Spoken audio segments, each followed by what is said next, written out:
নমস্কার বন্ধুরা, mister and Mrs cooking আর্টে তোমাদের সকলকে জানাই আরও একবার স্বাগত। আজকে বানাবো মোচা দিয়ে দুর্দান্ত স্বাদের রেসিপি। মোচা অনেকেই রান্না করতে গেলে অনেক ঝামেলা মনে করো বা ভাবো যে খুব কঠিন, কিন্তু আজকের এই মোচার রেসিপিটা সম্পূর্ণ নিরামিষভাবে কিভাবে সহজভাবে বানাবো চলো আজকে দেখে নেওয়া যাক। আর এই রেসিপিটা যদি ভালো লেগে থাকে তাহলে অবশ্যই একটা লাইক করে দিও, কমেন্টের মাধ্যমে জানিও কেমন লেগেছে। আর যারা নতুন বন্ধু তারা অবশ্যই সাবস্ক্রাইব করে নিয়ে পাশে থাকা বেল আইকনটায় ক্লিক করতে একদম ভুলো না। চলো দেখে নেওয়া যাক আজকের রেসিপি।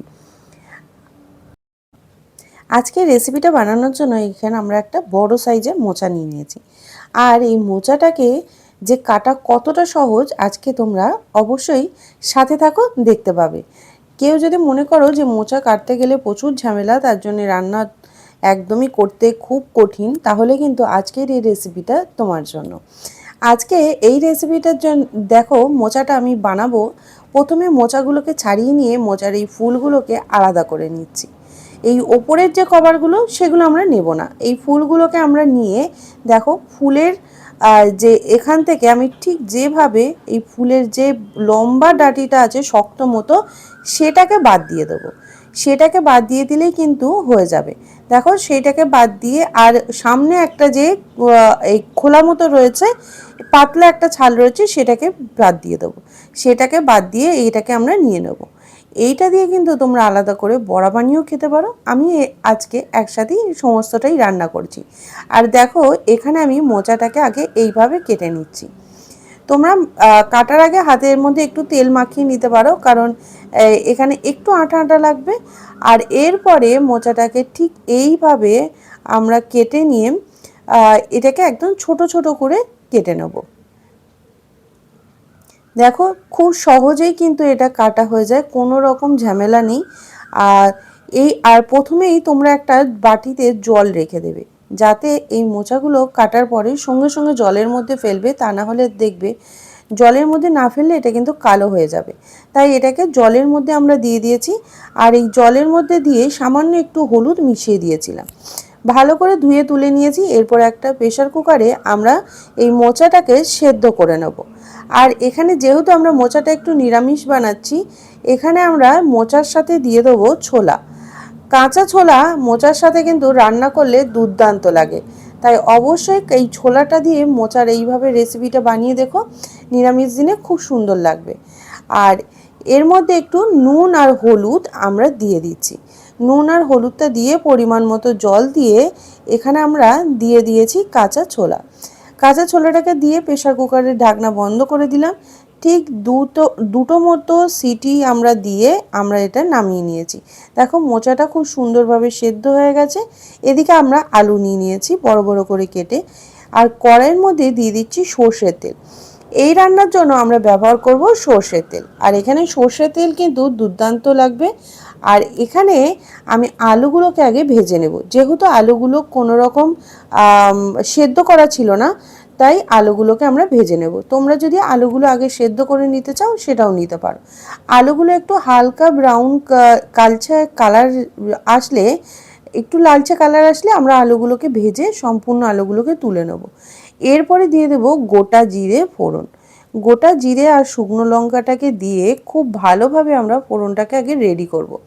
আর এর মধ্যে দুটো তেজপাতাও দিয়ে দিলাম। ফোড়নটা থেকে যতক্ষণ না খুব সুন্দর একটা গন্ধ বেরোচ্ছে ততক্ষণ আমরা ফোড়নটাকে কিন্তু এইভাবে তেলের সাথে সমস্ত জিরে এগুলোর সাথে একটু মিশাতে থাকবো। এরপরে দিয়ে দিচ্ছি এখানে আদা। আদাটাকে কুড়িয়ে নিয়ে এখানে আমরা দিয়ে দিয়েছি। দিয়ে দেওয়ার পরে এর মধ্যে যে মোচাটাকে আমরা ছোলা মোচা যেগুলোকে আমরা সেদ্ধ করে রেখে দিয়েছিলাম সেগুলোকে আমরা দিয়ে দিচ্ছি। দেখো দিয়ে খুব ভালো করে আমরা মেশাতে থাকবো। যেহেতু এটা সেদ্ধ করা রয়েছে তাই এখানে কিন্তু বেশি টাইম লাগবে না। সামান্য এখানে স্বাদ মতো নুন দিচ্ছি, কারণ সেদ্ধ করার সময় আমি নুন আর হলুদ দিয়েছিলাম, তাই এখানে নুন আর হলুদটাকেও অ্যাড করে দিলাম। দিয়ে দিচ্ছি কাশ্মীরি রেড চিলি পাউডার। তোমরা চাইলে এখানে কাশ্মীরি রেড চিলি পাউডারটা নাও দিতে পারো। দিয়ে দিলাম জিরে। এখানে আমি জিরে গুঁড়ো দিয়েছি। দেওয়ার পরে এটাকে ভালো করে আমরা মিশিয়ে দেবো।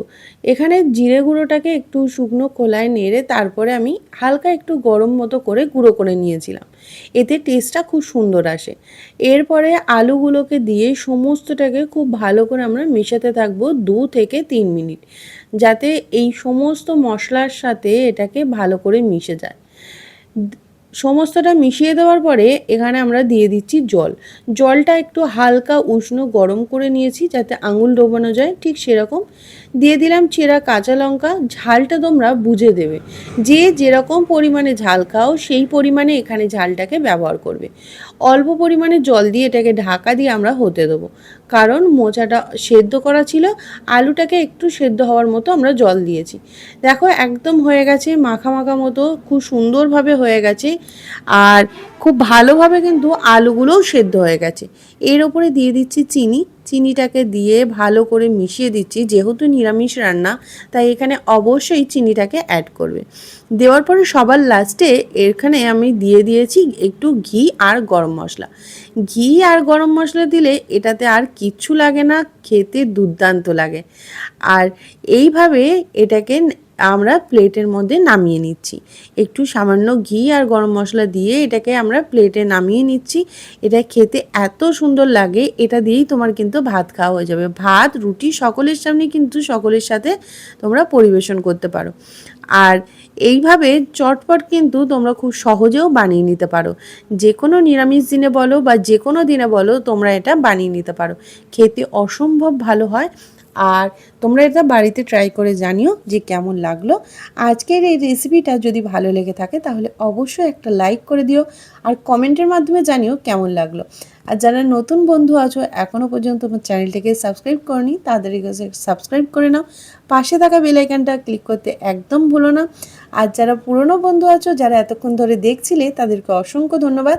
কিন্তু তোমরা আমার চ্যানেলে রেসিপিগুলো লাইকও দিচ্ছ না, সাবস্ক্রাইব করছো না, তাহলে অবশ্যই সাবস্ক্রাইব করে পাশে থেকো।